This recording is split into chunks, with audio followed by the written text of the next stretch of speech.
You've been lied to your entire life. They told you that success requires visibility, that you need to be seen, heard, recognized. They sold you a fantasy where the loud ones win, where personal branding equals power, where every accomplishment must be announced to matter. But here's the truth they won't tell you. The most dangerous people in any room are the ones you barely notice. The real architects of empires don't perform for crowds, they build in shadows. And by the time anyone realizes what they've constructed, it's already too late to compete. This isn't about hiding from the world. It's about moving through it with strategic invisibility. It's about understanding that attention is a tax on your progress, that every moment spent broadcasting is a moment stolen from building. While others chase likes and followers, you'll be accumulating real power, tangible assets, unshakable foundations. And when you finally emerge, not because you need validation, but because your work demands recognition, the world won't just respect you, they'll fear what else you might have hidden. Machiavelli understood this centuries ago. The prince who parades his plans invites sabotage. The ruler who moves in silence controls the narrative by the time opposition forms. In a world obsessed with exposure, invisibility is the ultimate advantage. So pay attention, because what you're about to learn will separate you from 99% of people who confuse noise with progress, performance with power. Let's start with a brutal truth. Every time you announce your plans, you weaken them. There's a psychological phenomenon that researchers call social reality. When you tell people your goals, your brain experiences a premature sense of accomplishment. The validation you receive from sharing, the encouragement, the "you got this" comments, they trick your mind into feeling like you've already succeeded. And that satisfaction, that tiny hit of dopamine, it reduces your actual motivation to do the work. But it goes deeper. When you broadcast intentions, you invite judgment, skepticism, and most dangerously, sabotage. Not always obvious sabotage, sometimes it's subtle. A well-meaning friend who plants seeds of doubt. A colleague who suddenly becomes interested in the same space you're entering. A family member who reminds you of past failures, all disguised as concern. You think you're sharing your dreams, but what you're really doing is handing out weapons to people who, consciously or not, might use them against you. Think about it. How many times have you announced a big change, starting a business, getting in shape, learning a new skill, only to abandon it weeks later? And how much harder did it become to try again after publicly failing? That shame, that embarrassment of having to face everyone who witnessed your announcement, that's the price of premature visibility. Now imagine the opposite. You decide something in private. You begin working in silence. You make progress that no one sees. Months pass. Then one day, casually, the results speak for themselves. You didn't announce you were getting in shape, but now you're unrecognizable. You didn't talk about your business, but now you're profitable. The difference: no pressure, no judgment, no sabotage, just pure, focused execution. The invisible builder operates on a completely different frequency. While everyone else is performing, curating their image, managing their personal brand, you're in the lab. You're testing, failing, learning, iterating, all without an audience. And that freedom, that ability to fail without consequence, that's where real innovation happens. Because when failure isn't public, it's just data. It's just information you use to adjust and improve. But when failure is broadcasted, it becomes identity. It becomes a story people tell about you. And worse, a story you start telling yourself. Let me paint a picture. Two people decide to build businesses. Person A announces it everywhere. Instagram posts about the entrepreneur journey, LinkedIn updates about hustling, Twitter threads about lessons learned. Every small win is content, every setback is a vulnerable moment to share. Their brand is growing, their follower count is rising, but their actual business, it's moving at a fraction of the speed it could because half their energy is going into documenting rather than doing. Person B tells no one. No posts, no updates, no audience. They wake up and work. They encounter problems and solve them. They fail and adjust. No documentation, no performance, just relentless forward motion. 6 months later, Person A has 1,000 followers and a business idea that's evolved through public opinion and diluted by committee thinking. Person B has a functioning product, paying customers, and momentum no one saw coming. When they finally do appear publicly, it's not as someone trying to build something, it's as someone who already built it. The respect is different, the opportunities are different, the power dynamic is completely different. This is the advantage of invisibility. You're not playing for validation, you're playing for results. And results compound in silence far more effectively than they do in noise. But here's where most people struggle. They confuse invisibility with isolation. They think operating in silence means having no connections, no network, no support. That's not what I'm teaching. Strategic invisibility isn't about being a hermit. It's about being selective. It's about showing different versions of yourself to different people. It's about controlling information flow. It's about moving through social and professional circles without revealing your full hand. The truly powerful understand this instinctively. They have public personas that are carefully managed, surface level, designed to serve specific functions.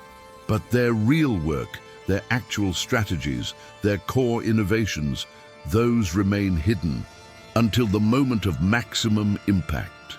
They attend events, they network, they're visible in certain contexts, but you never quite know what they're building. You might know they're working on something, but the specifics remain elusive until suddenly they're not, until suddenly there's a launch, an acquisition, a move no one anticipated, and everyone asks the same question: when did this happen? It happened in the silence you weren't privy to, in the meetings you didn't know occurred, in the hours they weren't documenting. That's the power of controlling your visibility. You let people see what serves you and nothing more. Now let's talk about the mechanics. How do you actually operate invisibly in a world that demands constant updates? First, you separate creation from distribution. Most people create and share simultaneously. They write a paragraph and post it. They have an idea and tweet it. They make progress and story it. That's the amateur move. The professional creates in bulk in private, building up a reservoir of work, then strategically distributes pieces when it serves their goals. This way, your output appears consistent, but your actual creative process remains hidden and uninterrupted.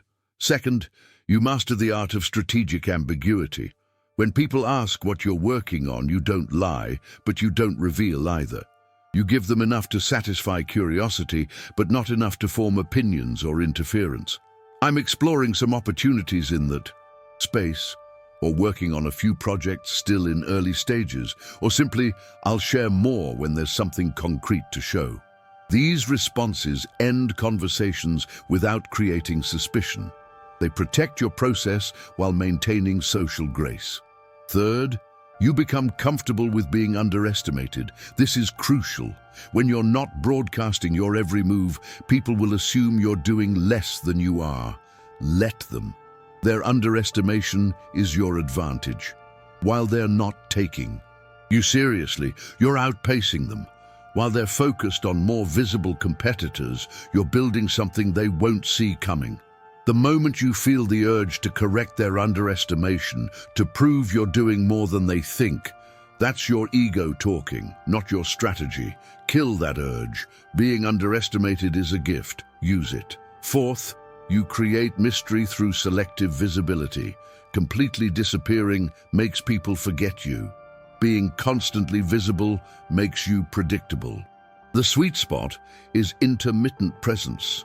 You show up strategically, you contribute value when visible, then you disappear back into your work.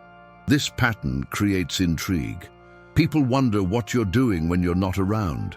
They speculate, they're curious, and that curiosity means when you do appear with something substantial, They're already primed to pay attention. Now let's address the psychological challenge. Operating invisibly goes against everything modern culture teaches. We're conditioned for instant gratification, for immediate feedback loops. Posting something and watching the reactions roll in, that's addictive. It feels productive even when it's not. Building in silence feels lonely, uncertain, sometimes meaningless, because there's no external validation confirming you're on the right path. This is the test. This is what separates those who can build real empires from those who just look like they're building them. You have to develop internal validation systems.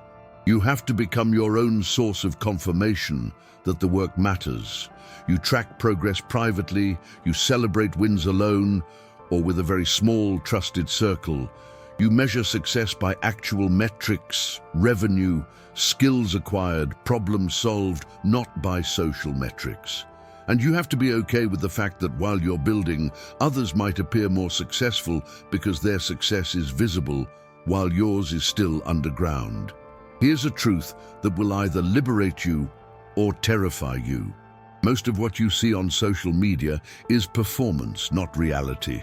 The successful-looking entrepreneur posting about their journey might be broke, using content creation as their actual business model rather than whatever they claim to be building.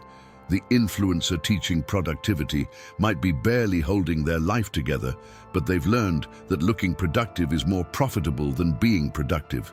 The thought leader with all the wisdom might have learned it from books last month, and is just regurgitating it with confidence. None of this is real building, it's real performance. And performance has its place, but it's not where empires come from. Empires come from obsessive focus on solving real problems, creating real value, building real systems. And that work is boring to watch. It's not photogenic. It doesn't make good content.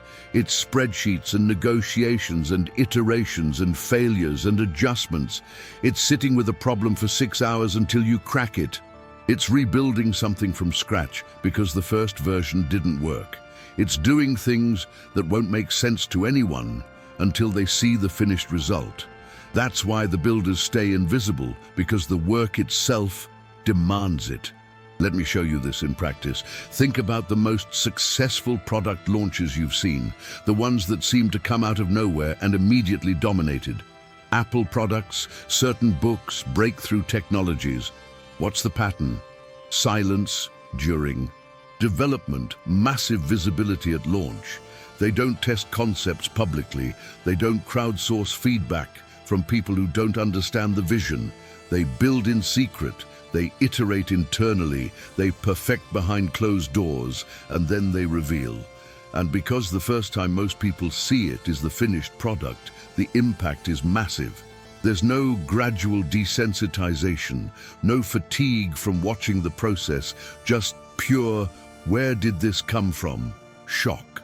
Now compare that to someone who shares every stage of their process. The initial idea, the first attempt, the struggles, the pivots, the version 2, version 3, version 10.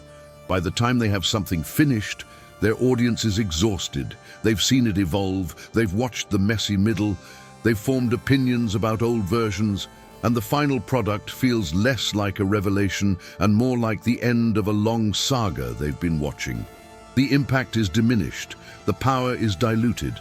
This is why invisibility during creation is so critical. You preserve the impact for when it actually matters. But here's the next level.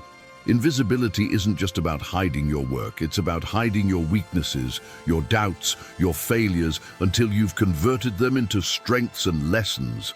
The world doesn't need to see you figuring it out. They need to see you figured out. When you finally do share, when you finally become visible, you're presenting the completed transformation, not the messy process. You're showing the after, not the during. And that creates an aura, a sense that you're just different, that things come easier to you, that you have access to something others don't. That aura is power. It attracts opportunities, resources, people who want to be part of whatever you're doing. But you can't create that aura if everyone watched you struggle through the basics. Now let's talk about what happens when you break silence. Because invisibility isn't forever, it's strategic. The timing of when you emerge is as important as the work you did while hidden. Emerging too early, you're just another person with an idea.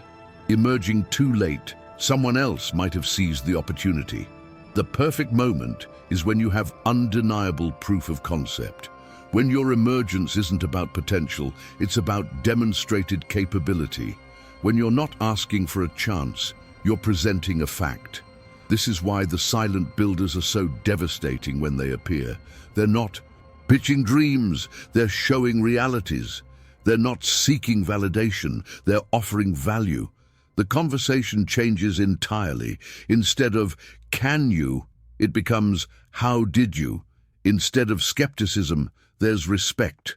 Instead of gatekeepers deciding if you're worthy, you've already proven you are. That's the difference between emerging from visibility versus emerging from invisibility. One is a debut, the other is an arrival. Let me give you the framework for strategic emergence. First, you build until you have something undeniable, not perfect but functional and valuable. Second, you identify the exact audience who will most benefit from what you've built. Not everyone, the specific people for whom your work solves a real problem. Third, you craft a narrative around the work, not around yourself. The story isn't about your journey, it's about what you created and why it matters. Fourth, you reveal strategically, choosing channels and moments that maximize impact. This might be a single powerful demo, a launch that speaks for itself, a case study with impossible to ignore results. Fifth, you let the work create demand. You don't chase opportunities, you position yourself so opportunities chase you. And finally, once you've emerged and established presence, you disappear back into building the next thing. You don't milk the visibility, you use it to create leverage. Then you return to invisibility to build something even more significant. This cycle, build in silence, emerge with impact, leverage the moment, disappear to build again. This is how empires are actually constructed. Now, I need to address something crucial. Some of you are thinking this sounds manipulative, like I'm teaching you to hide things, to be fake, to manipulate perception. Let me be clear, this isn't about deception, it's about discretion. It's not about presenting false realities, it's about controlling when and how you present true ones. There's nothing dishonest about choosing to build privately and share publicly only when it serves your goals. In fact, it's more honest than the alternative, which is performing a version of success while struggling behind the scenes. The invisible builder isn't hiding because they have something to be ashamed of.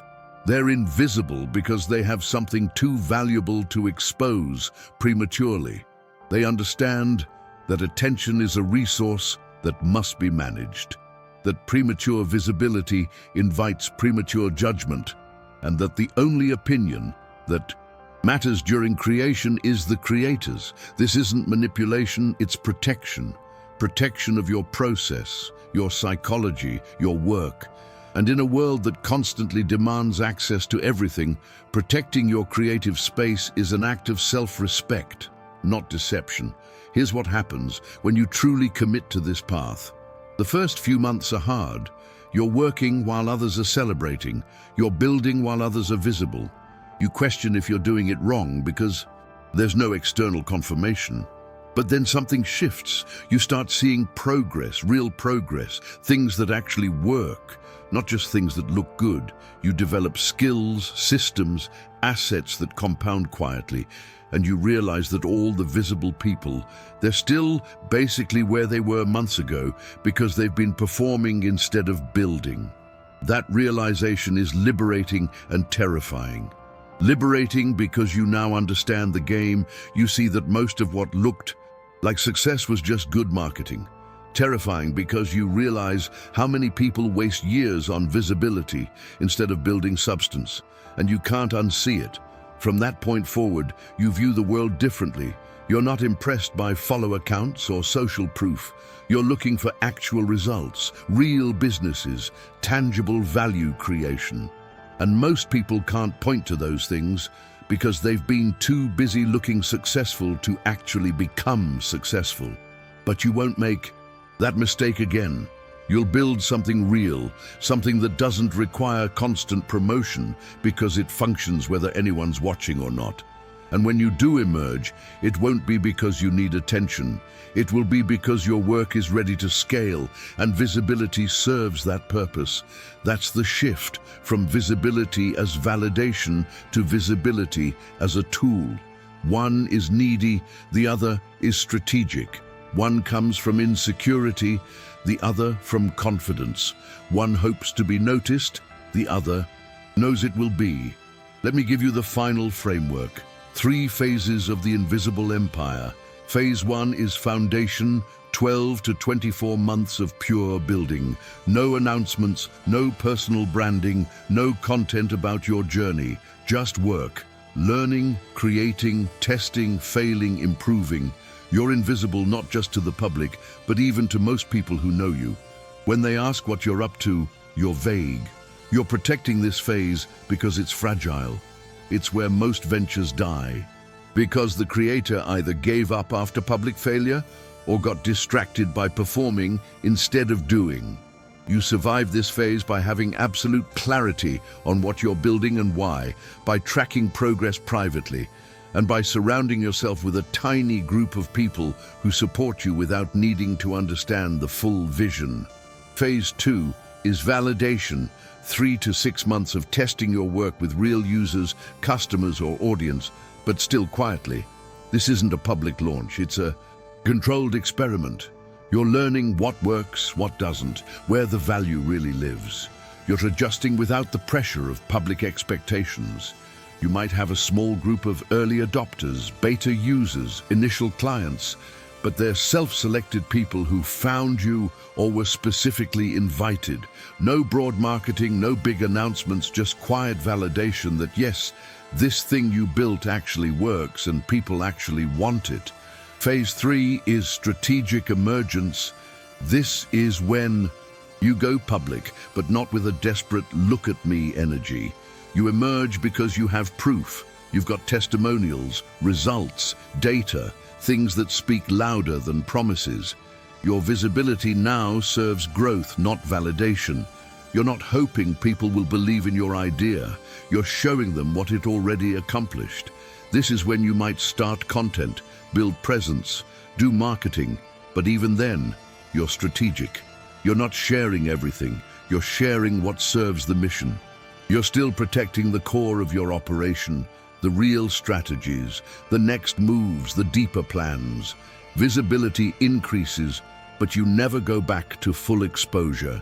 You've learned the power of mystery, and you maintain it even as you scale. This 3-phase cycle repeats for every major project. Build invisibly, validate quietly, emerge strategically. And each time you complete a cycle, you're more skilled at it. The building phase gets shorter because you know what actually matters.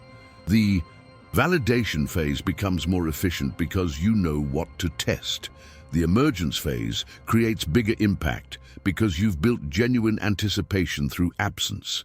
Over time, you develop a reputation, not as someone who's always visible, but as someone who appears with important things. People pay attention when you show up because they know it means something significant just happened. That's the ultimate power of invisibility. It makes your visibility meaningful. Now let's address the fears. What if someone steals your idea while you're building in silence? Here's the truth. Ideas are worthless. Execution is everything. If someone can steal your idea and beat you to market just from a casual description, your idea wasn't defensible anyway. The real value is in the execution, the details, the insights you gained from doing the work. Those can't be stolen from a description. They can only be earned through the process. So stop worrying about theft and start worrying about your own speed and quality of execution. What if you build something in silence and it fails? Then you fail privately, learn from it, and move on without the added weight of public humiliation. Failure is inevitable. The question is whether you want to fail with or without an audience. I choose without every time, because private failure is just data, public failure is drama. What if being invisible means you miss opportunities? The opportunities that require constant visibility to obtain aren't the opportunities that build empires. Real opportunities come from demonstrated capability, from reputation built on results, from people seeking you out because they heard you actually do things, not just talk about doing things. Be invisible to the masses, but undeniable to the people who matter. That's the balance. Here's your path forward. Choose one thing you're building right now. Decide today that you will not share it publicly until it's past the point of just being an idea. Build it in silence. Document your process privately if you must, but nothing goes public until there's something substantial to show. During this time, resist every urge to announce, to seek validation, to test the waters with your social circle. Just build. When you encounter setbacks, and you will, you handle them privately. When you have breakthroughs, celebrate them with yourself or one trusted person, but don't broadcast. And watch what happens. Watch how your focus sharpens when there's no performance pressure. Watch how your progress accelerates when every hour is spent doing rather than documenting. Watch how your psychology shifts when the only metric that matters is actual advancement, not social approval. Then, when you have something real, when you can demonstrate value, when the work speaks for itself, that's when you emerge. Not with a plea for attention, but with an offering. I built this, here's what it does, here's the proof it works. And watch how differently people respond compared to if you had announced intentions months earlier. They're not skeptical, they're impressed, they're not judging, they're interested. You're not asking for belief, you're presenting evidence. That's the power of strategic invisibility. The world doesn't need more people announcing their dreams. It needs more people quietly building them. Be the person who disappears from the noise and reappears with something undeniable. Be the one who makes people ask, "Where have you been?" And answers not with excuses, but with results. Be invisible during the building so you can be unavoidable during the reveal. That's how empires are built. Not in front of crowds, but in the silence where real work happens. Not for validation, but for victory. Not to be seen building, but to be impossible to ignore once built. This is the path. Silence during creation, thunder upon arrival. Invisibility as strategy, visibility as weapon. No performance, just progress. No audience, just achievement. And when they finally see what you've constructed while they were busy being seen, they won't just respect it, they'll fear what else you might build in your next season of silence. That fear, that respect, that's the foundation of real power. And you don't get it by being loud. You earn it by being lethally quiet until the moment you choose to speak. And when you do speak, it's not with words. It's with results so undeniable that silence becomes your signature and impact becomes your only statement.